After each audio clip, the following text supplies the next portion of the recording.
Exploring a novel dataset begins within the core DNAnexus platform.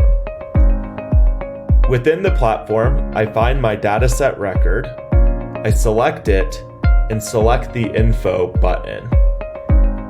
Within the Info panel, I can see various information such as the data progeny, who created it, what was the job that created it, along with any tags or properties that have been associated. Once I get a feel for the information around the dataset, I can click the dataset and open it in the Apollo Cohort browser.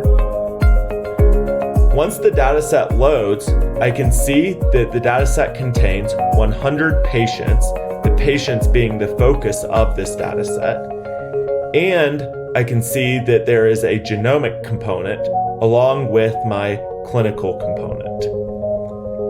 If I click the genomic component, I can see the allele frequency distributions along with more information for the specific window set specified.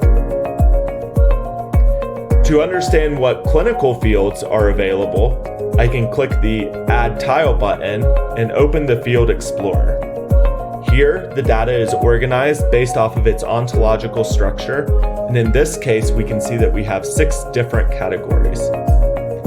If I open the Patients category, I get a quick preview of the field types for each of the different fields, and if I click a specific field, I get a preview of the distribution for the dataset, along with a summary of the field containing the entity for the field, the category of the field, which would be the same category as this folder path, and the value type.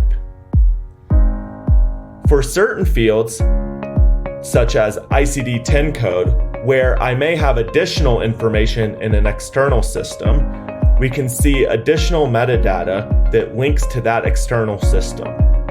Clicking that link will redirect me to that other system.